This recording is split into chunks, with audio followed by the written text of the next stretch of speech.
Welcome to the Pastor's Podcast. This is Pastor Scott, and with me today are Anthony and Vilma Solana.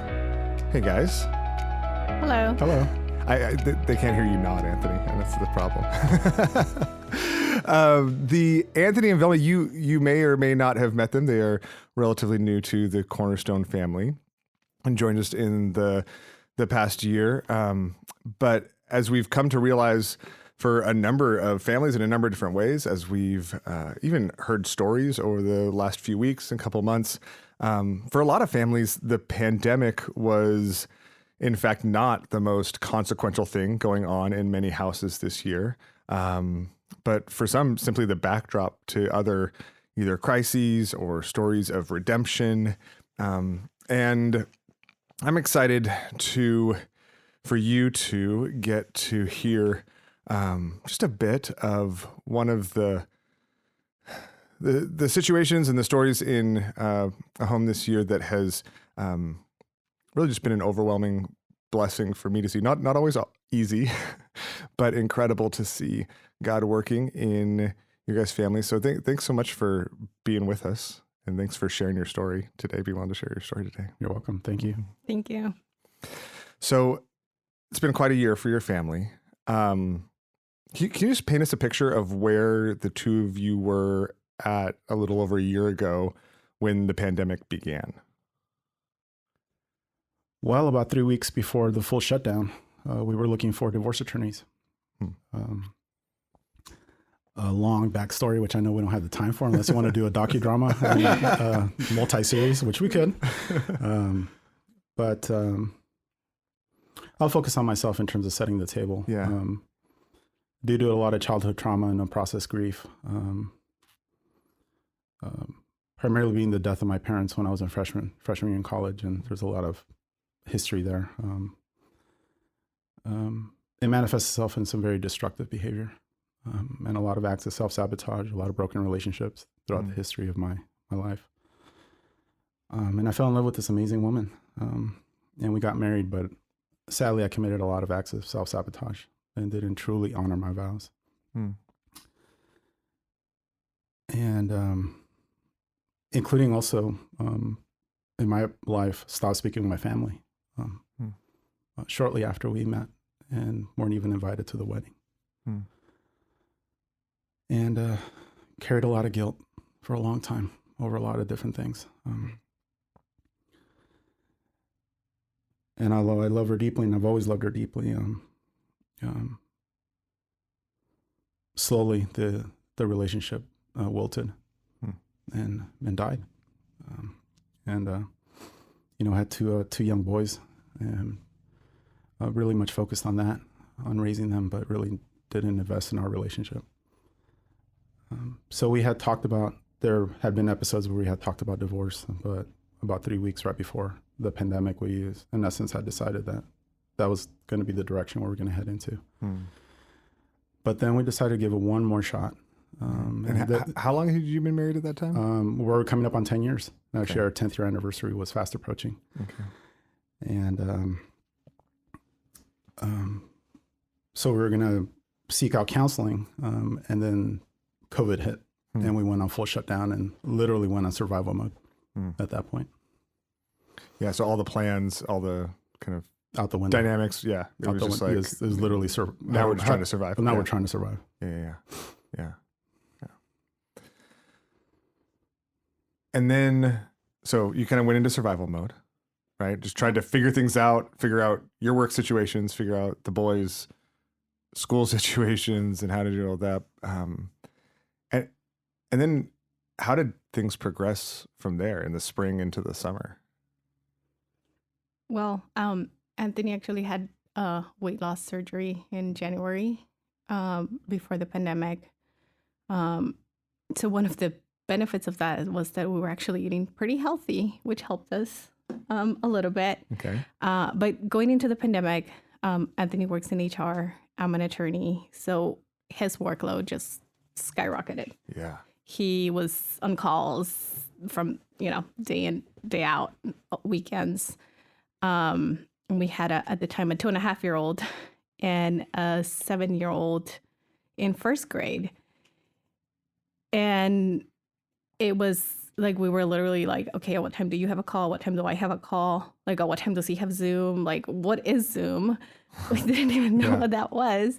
And our son was having trouble in school, and just getting him to do assignments. Sometimes like a 4-sentence assignment would take us 2 hours. He was crying, I was crying. And it's already like underneath, this pressure and this like anger and resentment that was already in our relationship. And so we took it as a project. We've always been really good with projects. And I feel like that we were just like, okay, we need to survive with these 2 kids that I don't even think we've ever spent this much time together with them or as a family. And we didn't know how long it was going to be. But, there was absolutely no time to address our relationship issues. Like, we were just trying to feed our kids and do our work. So I think things just even got more pressure. The stress of like having our son doing schooling at home, it just sort of like built up a lot more. Yeah. And then towards the end of June, I decided that I wanted a divorce and I was going to move out. And part of it was we had a big blow up in the fall of 2019. And so I had sort of made myself a promise that I wouldn't celebrate our 10th year anniversary unless things changed. Like, I thought that it was such a monumental time for us, and that, 10 years, it's a big deal. And so I was like, things need to change, but I wasn't doing anything really to change things. At the time, I knew that he was going to have a surgery, and I thought that is something that is going to really help him and us. And so I didn't want to get a divorce then in fall of 2019. I wanted to wait until he had his surgery. And I, had been asking God, give me a sign. Like, do I stay? Do I go? It's June. Our anniversary is going to be in October. And I really, don't know what I'm doing, and I'm not happy, and I feel lost, and I'm in pain. And so I made a budget to make sure I could afford moving out. He's estranged with his family. My family's about 2.5 hours away. So there was really no local support system. Yeah. But I decided that it was time to go. That fall, I had thought I hit bottom. Little did I know. At that point, I stopped drinking alcohol. In the fall.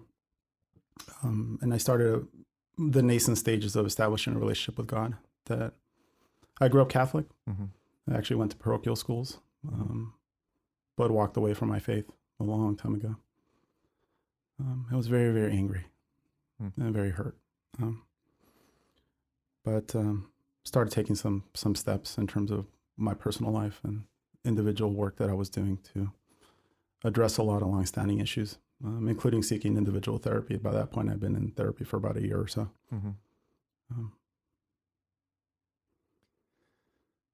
And so then,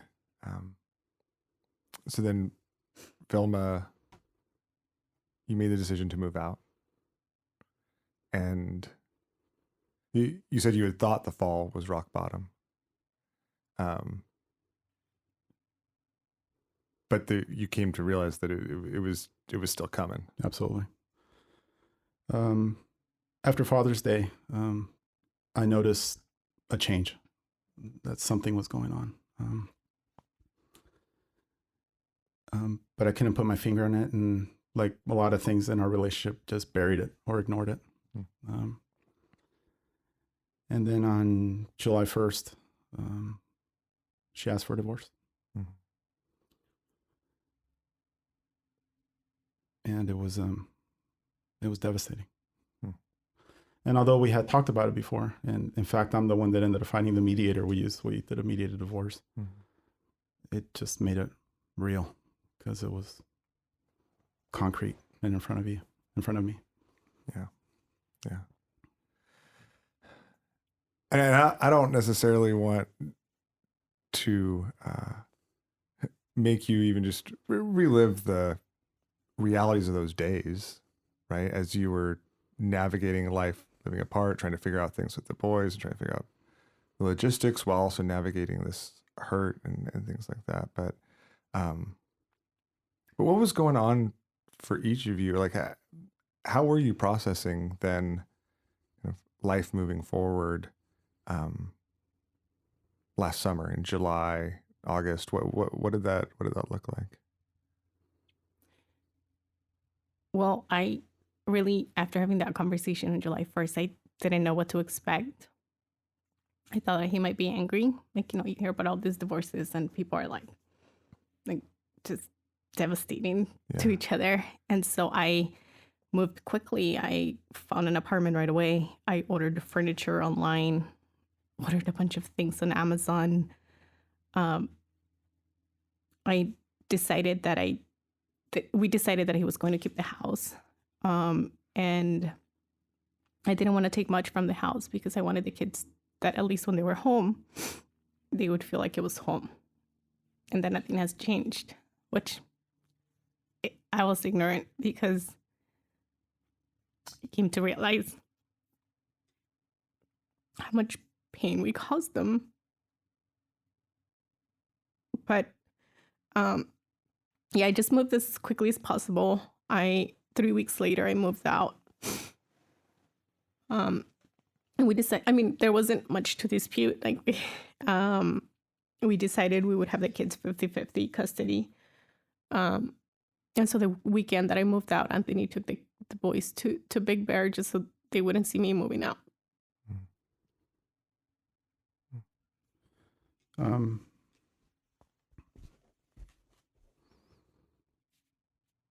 It happened on a Wednesday when she told me. That Friday was a day off. I don't know to this day how I survived that Thursday. Work was just ridiculously busy. Mm-hmm. I was in so much pain. I hadn't slept at all. I didn't sleep. Mm-hmm. But I quickly realized that my old ways of coping were not I wouldn't survive. I wouldn't make it. But God has always been incredible in my life and always been good to me, even when I turn my back on him. And he's always put angels in my life. And one of the first things I did was reach out to my friends, my best friends. Yeah, that's kind of what I wanted to ask, because I think from where we're sitting here, I think you would look back at those most difficult moments and now say that God was actually working in them. And I'd love for you to just describe a little bit of how, because I think there's a lot of people that find themselves in those moments. Absolutely. I find themselves in those moments and they just assume there's no way God's working. Like he's nowhere, right? But even in that pain, looking back now, you saw him working. So how did you see him? Like where did you see him in that? Well, for me in my life, he's always spoken through friends and provided wisdom through counsel, wise counsel. And I've been blessed with, when I look back in my life, even at its most painful junctures and forks in the road, he's always sent angels my way to intervene and catch me. And that's exactly what he did again. Glory to him. One of them being one of my best friends and mentor, he's a brother in Christ. And he actually knows both of us and loves us very much. I told him what was going on. And I confessed to him the things that I had done and the struggles that we were going through. And he told me, well, brother, I don't work miracles, but my best friend does. It is in the name of Jesus Christ. And if I thought, July 1st was bad, July 9th was the worst day of my life. And that's when we told our son that we were getting divorced. I still don't think I fully have processed that pain, to be honest with you. But it's amazing how God works, you know. At that point, really, God wasn't in our lives at all. We didn't pray as a family. We never prayed together. One of the things my son did, he was so concerned about us. He prayed for us out of the blue. I had asked my friend, because he offered to do a Bible study with me, and we had done some of that before. And I told him, you know, well, what Bible should I get? And he's like, well, get the ESV Study Bible and get a smaller one. And I got both that night, and I got delivered the next day, and I started reading. And then he actually started me with the Gospel of John, and then he eventually connected me to Cornerstone. He told me, brother, you know, you need this is great, and I'm here for you, and I love you, but you need a community to connect, and it's hard because we're in the middle of a pandemic. Yeah, and you won't be able to go to an in-person service. This is July, in the middle of we're in the everything. middle. We're in the middle of it. We're in the worst of the worst. But I look at the website, beautiful website, by the way, and I, you know, just quickly got my attention. What caught my eye immediately was premarital counseling. It's like, wow, what's that? What's that? And then biblical counseling. And then I looked at pictures of the sanctuary and the services, and oh wow, it's in Spanish and Farsi. And it just, you know, there's a podcast, and I started listening to the podcast. And so he emailed me actually on July 15th, and the first service I attended was the weekend when I took the boys to Big Bear when she was moving out. On July 19th was a sermon by Pastor Reggie about Moses' deliverance. That was the first service I attended online, and I submitted a prayer request and provided my information saying that I would love some more information. And my boys saw the children's, the first 10 minutes of the kids' service. They saw that. And we started praying together, my boys and I, when they were with me, every meal and in the mornings and in the evenings.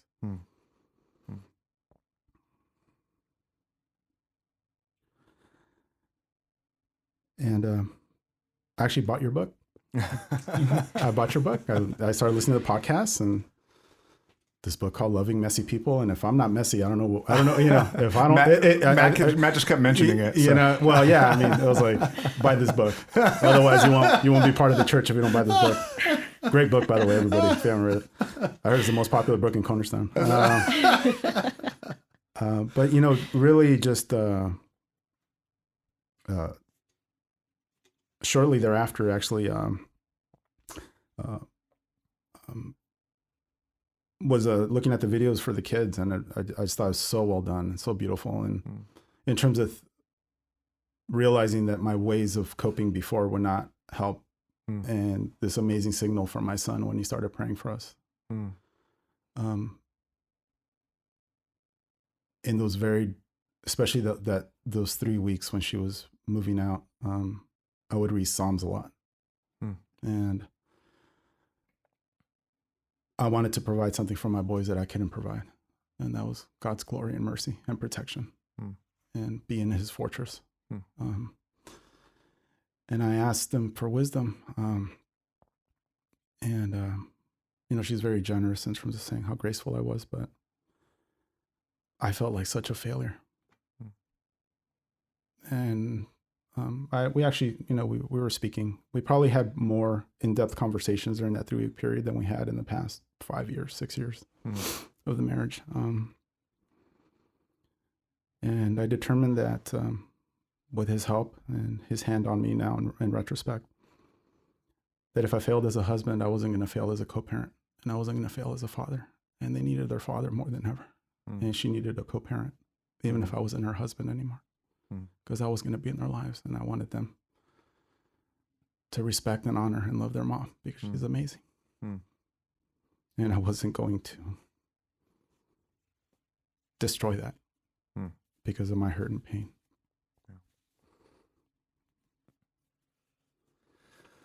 What about you, for you, Vilma? So I actually, my family was Christian, but we never really attended church when I was little. But then from age about 9 until I graduated high school, my oldest sister and I attended a Christian church. My mom's friend would always pick us up and drop us off, and we would go to church. Mm-hmm. But when I left for college, I sort of ran away from God. I distanced myself from the church. My family eventually started attending Christian services, and they would invite me. They would invite us when we would go on the weekends, and somehow we always managed to find a good excuse not to go. We didn't have shoes. We didn't have the right clothes. We had to leave early because of traffic. Like, we always came up with excuses.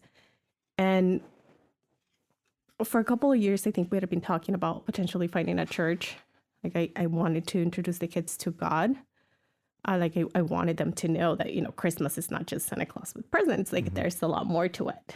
And we had just never done it because there was just, like, God and religion has just never been in our relationship. And so I sort of started praying, but I felt really ashamed that I just had walked away. And that, it had been all these years and all these things had happened and all this in my life. And I just couldn't get myself to ask God for forgiveness. Like, I just felt all this weight on my shoulders. And for a while, like, I thought, well, Anthony might not want to go to church. And so if I want to go to church with 2 kids running around, like, I always made up excuses. Yeah. And so to start seeing him, and once we separated, we would share pictures of the kids, just so that we knew what was happening. And he started sending me pictures and videos of the kids praying. And of my oldest praying, and then my little one, saying, God, thank you for this food, amen. And it was just so impactful, and it was God speaking to me. But I felt really isolated. I completely isolated myself. Like, Anthony started talking to his friends, and I hadn't really told people that we were having troubles. My family was completely surprised, and they couldn't believe it. They actually called them to offer him support and never really followed up with me. So I just shut down.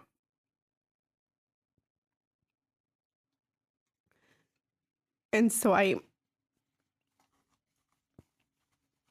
started missing the kids so much because I only had them 50% of the time. Like, I remember the night that I moved out, I put the kids to sleep. I left the keys on the counter, and I just drove and cried the entire time. But I know that God was speaking to me. And I started listening to Christian music because that was like a big part of me in high school and growing up. And I didn't have a Bible. But I know something about listening to music, like, it helped me connect with God. And then Anthony actually sent me a link to Cornerstone, and he said, I'm attending this church. They have kids services. If you want to let the kids watch. And so I did. Sunday morning when I had them, they watched it. My son was really interested and into it. And then I saw the Spanish services. And for some reason, like, I just felt a strong connection to Pastor Jose's services because growing up, it was the services that I attended were in Spanish. And so things just sort of started coming back to my mind. And I just felt that connection. And I just didn't know exactly what to do or how to respond. And then, I had expected Anthony to, like, be distant, but he was just really nice and really gracious in all our interactions. I mean, he had even bought, like, moving boxes for me to move out. And it was just a complete turnaround from what I expected. And I was just confused. I just didn't know what to do. And not that I wanted her to move out, just to be clear. Yeah. In fact, I had asked her whether we can give this one more shot. She had made her decision, and I honored it and respected it. And if she was going to move out, I was going to make sure that I did everything possible not to make it harder for her. And I don't want to put words there, but looking back, that was probably a fair assessment for her to say no, like there aren't any more chances, right? Right. Like that. But in the midst of this, the Lord was doing something, obviously chasing you both in really unique to you, unique to your experience ways. I mean, I know there was lots, that went on throughout the summer and into the fall. What in the midst of that? I know you can't share all the dynamics of that story. Right. But what opened you up to the possibility of reconciliation? Like how did you go from where you were to even wanting to talk again? Just to set the table a little bit more. Yeah. Because I mean, literally, unless you want to do a multi-series, there's absolutely no way to get all the detail in. But after she moved out, we never really talked. There wasn't really even like a goodbye. And one of the most painful things, like, wow, that's almost 10 years of marriage, and this is it. This is the way it ends. But after attending that initial service on the 19th of July, and eventually Pastor Matt actually emailed me. I said, hey, I'm Pastor Matt, Cornerstone, and really lovely email. And he's like, yeah, basically, what are you interested in? I said, everything. What you got? And he's like, oh, well, we have community groups. I'm like, awesome. We'll love it. And then June actually emailed me. And he's like, oh, well, we have community groups. And I told him, I was like, well, I'm in the middle of a divorce. I'm a divorce. Or at that point, I can't remember whether we have finalized the divorce, but one of the things about us is we're decisive to a fault. Both of you. Both of us. Yeah. For example, when we bought our first home, this is it. When we bought our second home, this is it. After selling the first house, and the things that I don't want to mischaracterize, but big ticket items like that, actually, believe it or not, we're really decisive, unfortunately, in terms of our relationship. We just didn't invest it. But what I say about that is we had all the deal points ready. By the time we went to mediation, the mediator was like, well, I'm basically not going to make any money off you, because we literally wrapped it up in 2 sessions. We were done and filed for divorce, and it was done. I mean, we were just waiting for the 6-month statutory period to lapse. So June emailed me, and then Dennis Durr contacted me and said, I'm Dennis. And actually, I had emailed with Steph about the children's church, and unfortunately, my kid was all zoomed out. He was done with Zoom, so he wouldn't. But he would watch the videos, and we were reading the Jesus Storybook Bible. And Dennis contacted me and said, hey, under pre-pandemic, we had this family group, and we would meet, and then the men would meet, and the women would meet. But we're in the middle of COVID, but we're about to start meeting. The men are about to start meeting on Saturday mornings. And he offered whether I'd be interested. And I made it a point to emphasize, just so we're clear here, though, I'm divorced. Like, and I didn't say it explicitly. I'm like, is there like a divorced dad group? Like, because I don't want to mess you guys up. You guys are like married and have families, and I'm like odd man out, But I mean, talk about just God's intervention. The first day they were going to meet conflicted with the custody schedule. And I told him, I said, but I'll make arrangements. I'll get a babysitter or something. I'll figure it out. And he's like, no, let me talk to the other guys. And they changed the schedule for me. And the first meeting was on September 19th at 7:30 in the morning. And I mean, I was a perfect stranger. I was a stranger. And Stephen, it was at Stephen's house, welcomed me to his home outside in the back patio. And just embraced me. like a brother.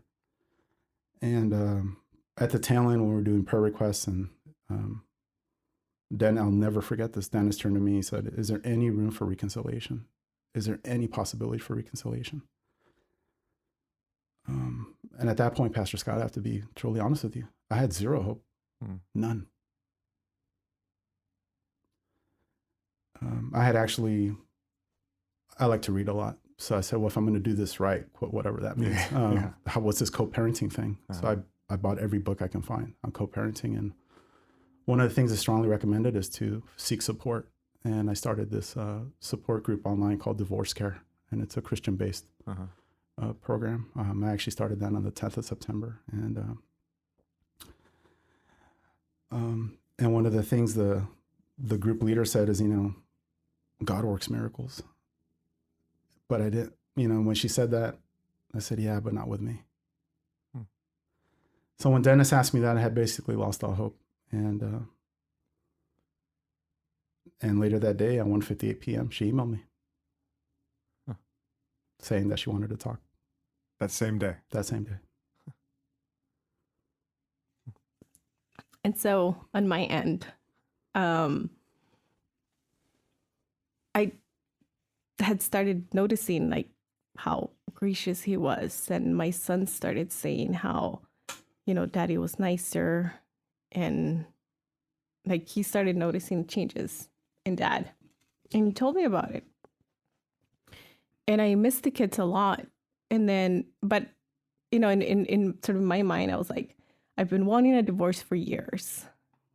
I finally move out. Like, what am I doing? Like, why would I even consider getting back together?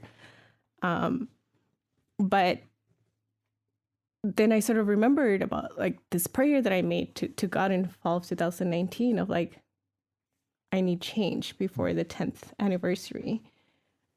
And then I'm like, well, like there is some change. Like what does that mean? And is it just because we're separated? Like would it remain if we got back together? And I missed the kids a lot. And I thought, was it just because I miss the kids? Like, I don't want to go back to a relationship just because I want to be with the kids 100%. Mm-hmm. And then Anthony does a lot of volunteering with like diversity initiatives for people, disadvantaged people, to go to law school. And so probably like a week and a half before that call that he mentioned, I was on LinkedIn and this announcement pops out for this Zoom webinar. And it's about, navigating law school from a diverse perspective. And there's this picture, there's 4 panelists. And there's the picture, there's 3 panelists. And then the last one is Anthony. And, it's this picture of him like dressed really nicely. He's lost all this weight. He's looking really good. And then right next to him is this picture of this beautiful woman. And I felt jealous. I'm like, I don't know that he's ever met this woman. But for the record, I have no idea who she is. I met her for purposes of the panel, have never spoken to her since, and actually never spoke to her, period. We were on a panel together, just for the record, just so everybody knows. But that's how God works. Yeah. So I see this picture and I'm like, and I'm jealous and I'm like, like now we're separated. We already signed the divorce papers. We're really just waiting for the time to pass. And, he could meet this other woman and she's going to like take advantage of all these changes from like all, like all my pain came all these changes. And now somebody else is going to come and take advantage. And like, what if she doesn't mesh well with my kids? Like I start making all this huge story in my head. Yeah. And then I text the picture to my best friend and she's like, well, and I'm like, I don't know, like, what do I do? And then she says, well, dial it back. Like, is it that you're just jealous and you don't want him to have somebody else in his life? Or do you actually want him in your life? And there was just this feeling of like, we need to talk. Like, we haven't really been talking. It's only been about the kids. And that weekend when we talked, I was actually visiting my family. And I just had this feeling of like, we need to talk. But I didn't even know exactly what I was going to say. So I emailed him thinking, he might ignore my email for a few days. It'll give me time to like figure out what I'm going to say. And then I email and I'm like, can we talk? And literally 3 minutes later, I get a phone call from him. I'm like, no, wait, like I wasn't quite ready, but I can't ignore your call because I said I want to talk to you. And so he calls me and he's like, what's up? And I honestly can't remember exactly what I said because I was stumbling and I wasn't quite sure what I wanted to say. Yeah. But at some point he said, so what are you asking me? And I said something along the lines of like, are you willing to consider thinking about like trying reconciliation? Like, yeah. And he said, let's talk. So what? One of the things that's interesting, and I feel like that could be the beginning of a story that ended really unhealthily, right? Yeah. That could be the beginning of a story that sucked you both back into old habits, Right. Mm-hmm. right? That just kind of spiraled downward. That's something the beginning of a story that could just like result in this really unhealthy codependency. Right. Yeah. Right. And I don't point that out to downplay, but what was different? Like what, because that's not what happened. So how was God working in a way that made that not, the same story that even had been written previously in your own relationship, when you'd gone through ups and downs and, I'll go back a little bit. Yeah. And again, she's very generous. But yeah, I was gracious and I made every effort to be kind to her.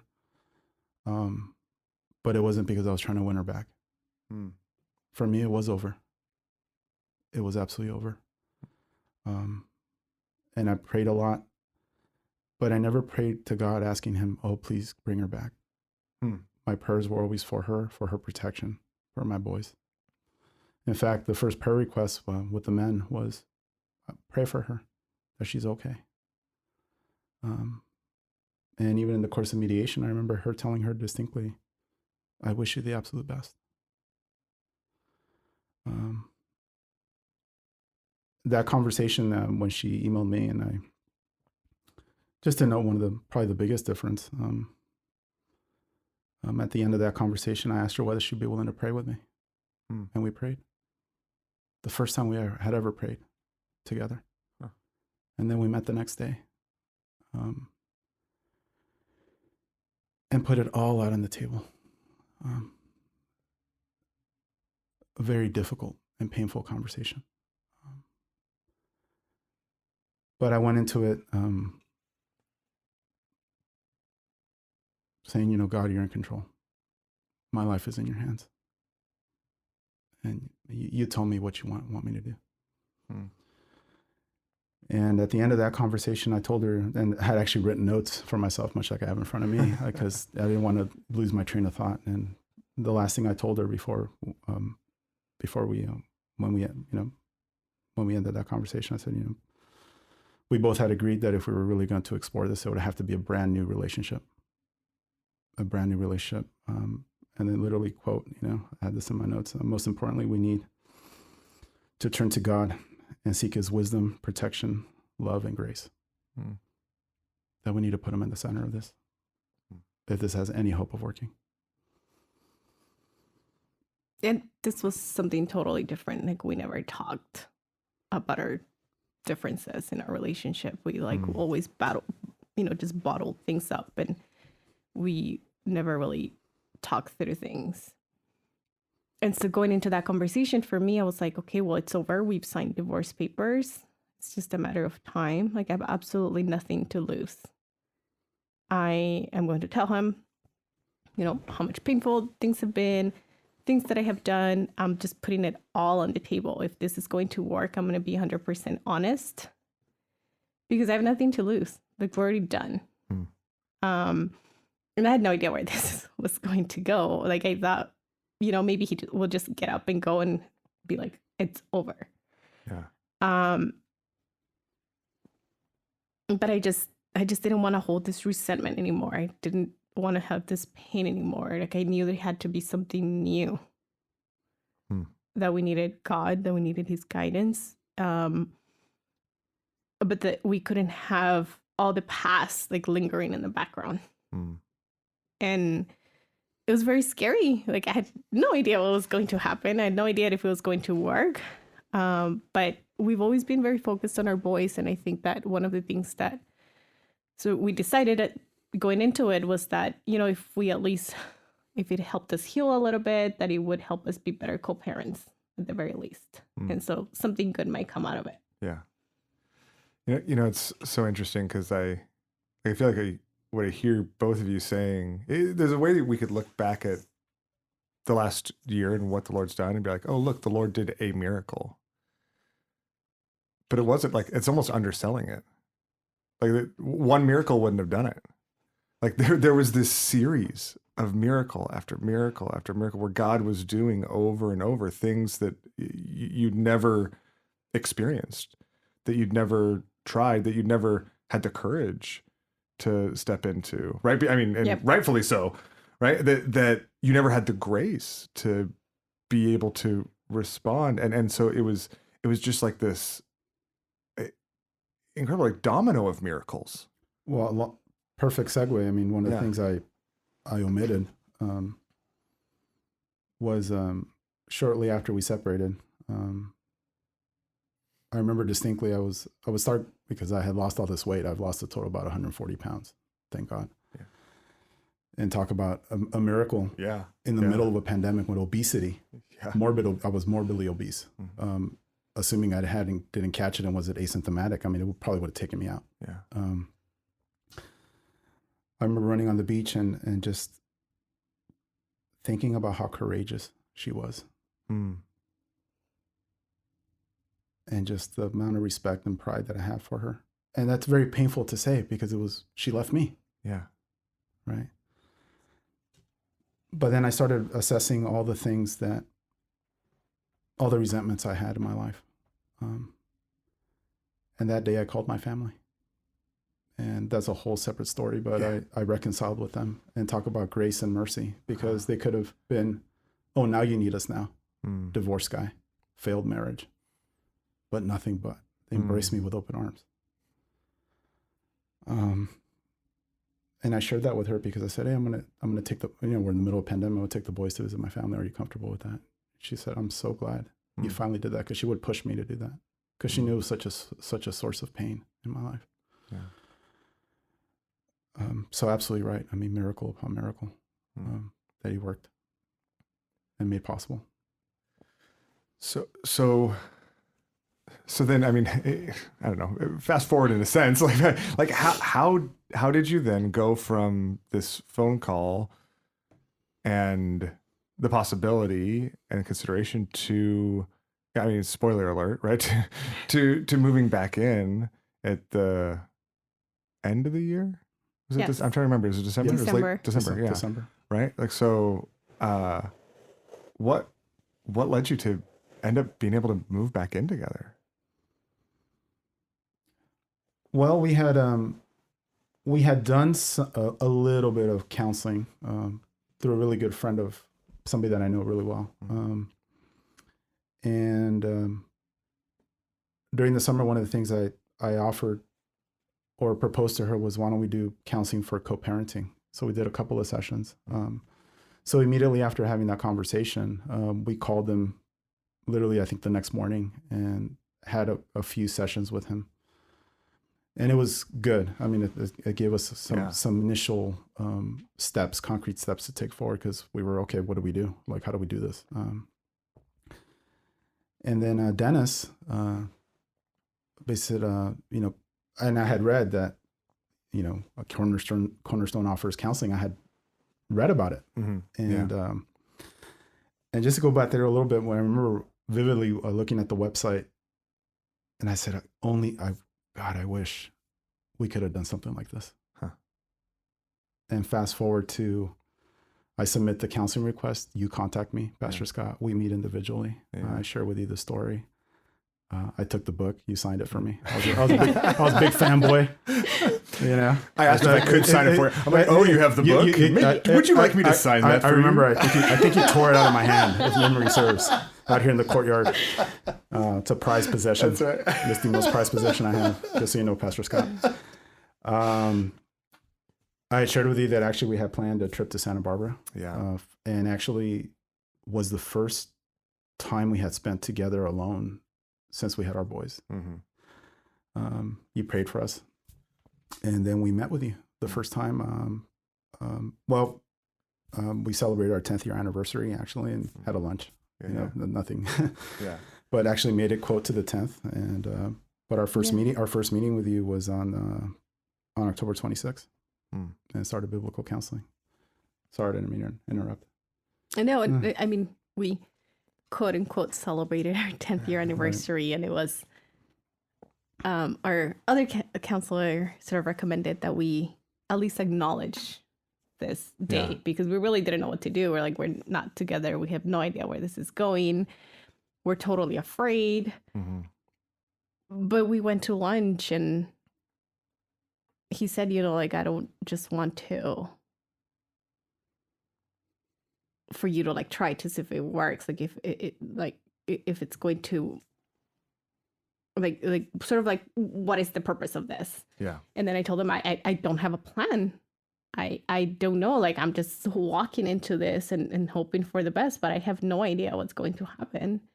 And so he later told me that he walked away from that lunch thinking. I thought it was probably over by that point. Huh. It was so scary. And I mean, another miracle, I've lived my life because of trauma and pain in pure survival mode and fight or flight. Mm-hmm. And every fiber of my being wanted to flee. Mm. But at that point, Cornerstone started offering the in-person communion services. Uh-huh. And I shared with her that I wanted to take the boys, and if she wanted to join me. So we marked our 10th year on that Friday, and we attended a communion service together that Sunday. And I would say that was actually a big turning point. It was talking about God, it was a huge turning point. It was very meaningful for me. And I don't want to speak for her, but she shared with me that it was very meaningful for her. Our oldest was singing. Like, he hugged me, he was singing, and it was just the four of us at church. Like, I could have never imagined how did we get here? Yeah. Yeah. And that's where, I know from my vantage point, is really was, when we first met, I the way you guys talked about it, it was over, and I was super thankful that we were talking together, and had I not seen the Lord do miracles like this over and over, and just in couples before, and not exactly like this, but if I'd not seen the Lord turn hopeless situations into incredibly hopeful ones again, that's what it looked like. And for me, I just felt like I got a front row seat to just watching God do a work, do a transformation that I couldn't have created if I tried, that neither of you could create if you tried, that some type of manipulation to, okay, well, maybe we can get back together. Maybe I could, get him, maybe I could get her. There was none of that. And a lot of, at the core, was both of you surrendering your lives to God and honestly saying, wherever we go, we just want to kind of follow him. And that was navigated through hurt and past and, the dynamics at work there. But from that season, then in December, I remember you told me, I was so nervous to even suggest it because I was here and I was there for the two of you as well, right? And I was so excited to see the Lord working in both of your lives. And that's what it was about, right? That's what that season was about. That's what God was doing. The last thing I wanted was for you to think that I was there just to try to, get you back together. And so I didn't want to suggest anything. That's what I was praying for, that as a part of that would be part of the implications of what God was doing in your hearts. But I also know it had been a long road. And I don't know, I just remember showing up one week and you're like, I think I'm going to move back in. Or I had moved back in. I mean, at that point, you may have maybe not officially, but we were, either he was sleeping at my apartment or I was sleeping you were basically together the whole time. Yeah, I mean, I think a lot of it came from our work with you. I remember reading Ephesians, you asked us to read Ephesians separately and then to read it together and to think about God's forgiveness and to make an inventory of the things that God has forgiven us for. And, God's commandment to also forgive others.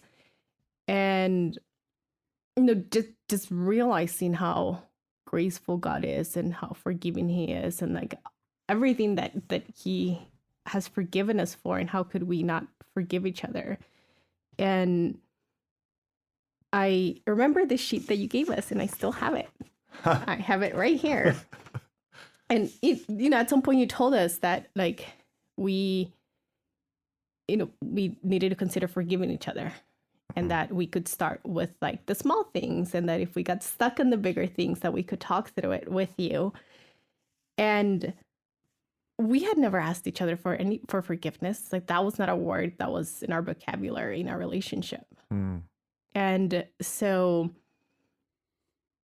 you explaining to us what is forgiveness, and that, you promise not to bring it up to the person, you promise not to bring it up to others, and then you promise not to bring it to yourself in bitterness or self-pity. It made me really think hard about, I was like, okay, so I'm ready to forgive this thing, but I don't know if I'm ready to forgive that. Yeah. But then at some point, and we sort of started trying, we would go out to dinner or to lunch or to grab coffee, and then we started sort of trying to ask for forgiveness, but it was awkward. We just didn't know how to say it, how to do it.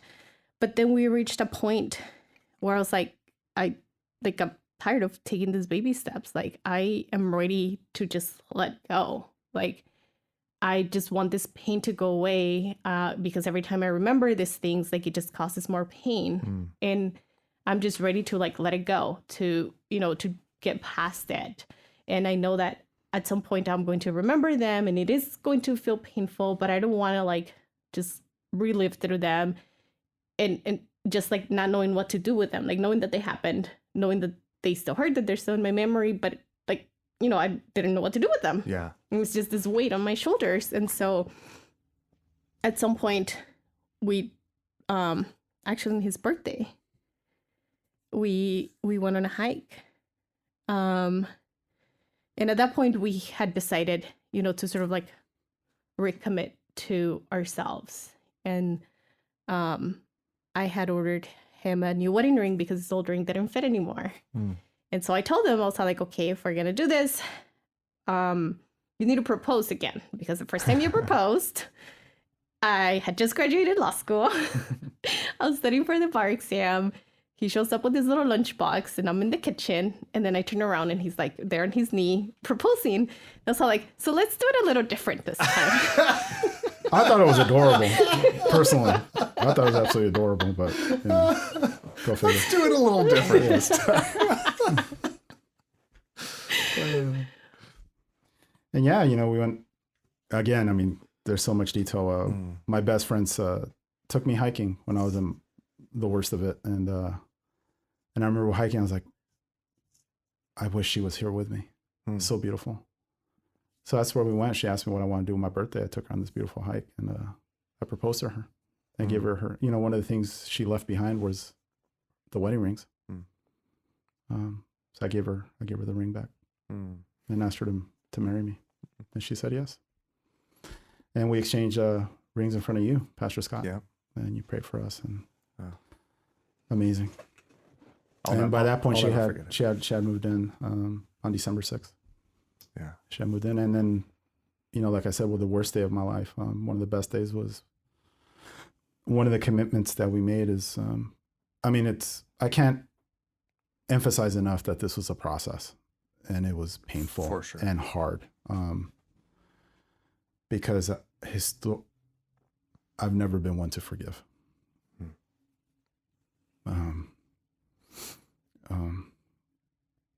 But what you walked us through, and it's in your book, when you forgive doesn't mean you forget. And it doesn't mean that there aren't consequences. And those still live with us. And, you know, we have our bad days and our good days, but even on our worst of bad days now, they're nowhere near where they were at before. And, but one of the best days of my life was when she told our son that she was moving back home. And he said, no divorce, no divorce. And before having that conversation and putting him through something like that, and everything that we put our boys through, or I put my boys through, we said, this is for life.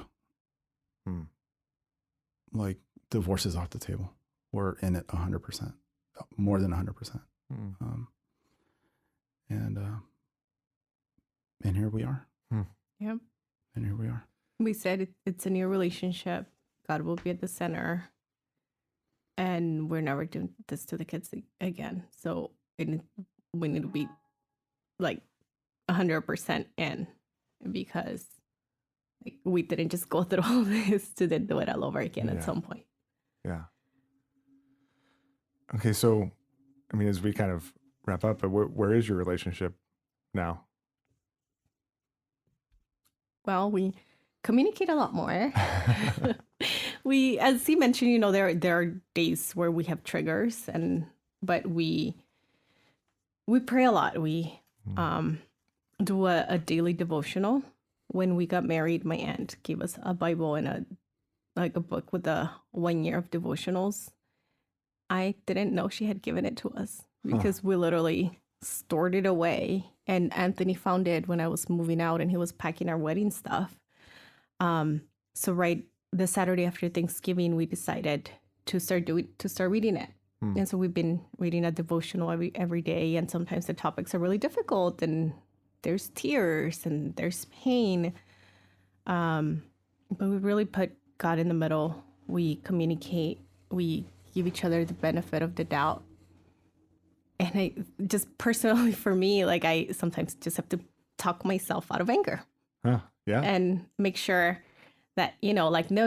Like this might be how you've responded in the past and just like had this resentment. But no, like you have to, like, you're not going to get angry. You're not going to like continue having the resentment. Like, and I can give you an example about this morning. This morning. So he went out to coffee with a friend, and I'm trying to clean, and I am looking for the Roomba. And I text him, I'm like, where's the Roomba? He's like, I don't know. And I'm like, I didn't respond. But in my head, I'm like, he's the last one that used it. And this is something that we used to have trouble with. Like I would ask like where things are, and he never knew where things were, and it would drive me crazy. And so I will confess, I got a little angry. Yeah. But I had to like talk myself. I'm like, okay, the reason why he's the last one that used it is because lately he's been using it more than me. So I can't be angry at him because he's actually helping around the house. And then I'm like, and if this was another person, if this was somebody at work, or if this was my best friend, like I might give her a little bit of a hard time, but I wouldn't be angry and I wouldn't be holding it against her. And this is truly like my life partner and whom God has given me to love. It took me a few minutes, but I talked myself out of it, and you know, and I'm not holding it the way that I used to. And so it's taking work, and some days it works better than others, and but God has really did miracles in our lives still. I so appreciate that, Vilma, too, because like the fact that God's done miracles doesn't mean that, okay, so you know you got your quota of miracles filled, and now life's, you know, it all comes easy. Yeah, because it doesn't, right? It's a journey, and in some ways, like the temptations, even in some moments, come harder than ever. Yeah. but what you're demonstrating, right, is, and we do it imperfectly, but is a new spiritual power to actually resist, to actually be able to even recognize these temptations, these triggers that come, and the courage and strength to say, okay, well, wait, Lord, like, what's really going on here? And I think we can all relate to that, right? We can all relate to the reality that just because God's done 1,000 things doesn't mean in situation 1,001, Yep. like the same temptations aren't still right there, right? Yes, it's a lot of praying. Like when something happens, you're like, God, please help me, please help me, please help me. Breathe, like, Yeah. and whether it's him, it's our kids. I mean, we have 2 boys who are rambunctious, and Yeah. they bring their own, issues, and a lot of times they used to even bring more tension amongst us, and now I feel like we're a team and we're trying to tackle things together, and we pass the kids back and forth when they drive me crazy. I'm like, okay, it's daddy time. But I feel like we're just communicating more, and we are trying to be in the same page. And sometimes it works better than others. Yeah. But yeah, Yeah. God, we couldn't be where we are without God. Like, there's absolutely no way that any of this would have been possible. Like, if you had asked me a year ago that we would be doing this today, I'd be like, okay, no, Yeah. I wouldn't have believed that. Oh. I'll go back to when I was looking at the website and thinking to myself, wow, wouldn't it have been great if we would have gone to church together? And I looked at pictures of the sanctuary, and the first time I actually have been in the sanctuary is when I got baptized. Yeah. And she was here with our boys. And what a powerful statement. What I will say in terms of where our relationship is now is I'm deeply in love with her. She's the love of my life. And I've committed myself into God to honor her and to cherish her. And he put her in my life. And that's what I focus on. And I wake up every morning and thank him for another day. And, you hear it. And I don't think I could ever fully appreciate it, but for the grace of God go I. But for the grace of God go I. Yeah. Well, thank you so much, you guys, for taking the time to share that little snippet of your story with everyone, with our church family. I think Lord gets so much glory in that. I want to thank you for the privilege of getting to be a little part of it as well, and let me get to witness some of those miracles as well. It has been both a privilege and a joy, and like you said, not always easy, and just like you sometimes fight those things in the moment, there's moments where we sat together and I was like, I have no idea what to say to you other than to say, but I know it was what your friend said in the first place, right? Like, I can't do miracles, but my best friend does. And what's so exciting about what's the future that is ahead is it's future that ahead isn't a issue-free marriage like it is for any of us, right? It's not a temptation-free life, but it's one filled with power, filled with grace, and filled with the kind of transforming work that won't be unique to this year. It isn't unique to this year, right? This is the work he continues to do and continues to do. So I would like to say, just thank you, Pastor Scott. And thank you to Cornerstone and the Cornerstone community and family. And thank you to the Durs. And, she started meeting with the women in the group. I mean, again, you would have told me that this is where we would be at. It wasn't me. It was all God. And thank you so much. It's been literally a godsend. The help that you provided, and the community, like my friend was totally right. You need a community, and absolutely embraced us. And I am eternally grateful to all of you. Likewise. Thank you. Like, I remember for our son's 3rd birthday, his birthday's on Halloween. So it was a Saturday, and we did like a, just stop for a cupcake, and here's a backdrop so you can take a Halloween picture since there's no trick-or-treating this year. Oh, that was so sad. And, invited a few friends, and then Anthony's church friends showed up. And I was a little envious. I'm like, okay, first of all, we never went to church, and now you're going to church and you have church friends. And I felt left out.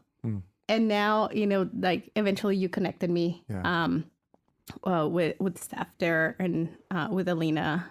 And they've been just so welcoming and so supportive. And it's just been such an amazing experience, and to feel just so welcomed and so accepted. And thank you so much for everything that you've been doing. Actually, we were joking around because when you told us that we wouldn't be doing counseling with you anymore, we're like, he just broke up with us. We're not over it. We're not over it, Pastor Scott. It was a relationship structure change. We're just changing the nature. I still need to process that. We might need counseling for that. Yeah, we might need some additional sessions just to get through that. Well, man, it was. I mean, Laura will tell you this. It was even those like structural changes like that I don't want to make, because I'm like, man, one of the highlights of my week, or every other week, is getting to hang out with you guys, because it was just like God was doing miracles that nobody else could do. And at the same time, what's so encouraging to me is that story is also not unique to the two of you. Like we keep hearing these stories over and over again. We see them in our own community groups, in our own lives. And I hope that for those that either are having trouble seeing them, wondering if they're there, or even if they're wondering if they're there at all, that even this story might be an encouragement to what surrender to Christ, right, brings about, which isn't all of our dreams coming true, which isn't everything becoming easy, but when we surrender to Him and say, Lord, I don't know, whatever you have for me, right? I just want to be the best. I just want to honor you in whatever is ahead of me, whether it's co-parenting, whether it's this new life, whether it's this job or not this job, whether it's whether it's this promotion or not this. We didn't talk about that. I need an update from you. Anyways, but the Lord is working in all of it. So anyways, thank you guys again for sharing this part of your story with us. Thank you everybody for listening, and thanks for living out that kind of miraculous community with those in your community groups, with those in your life, with those that the Lord has placed you in their lives for a reason as well. This is what He's called all of us to, and it really is such a privilege. So thanks for listening. Thanks for living that out for Christ, and we will see you on Sunday.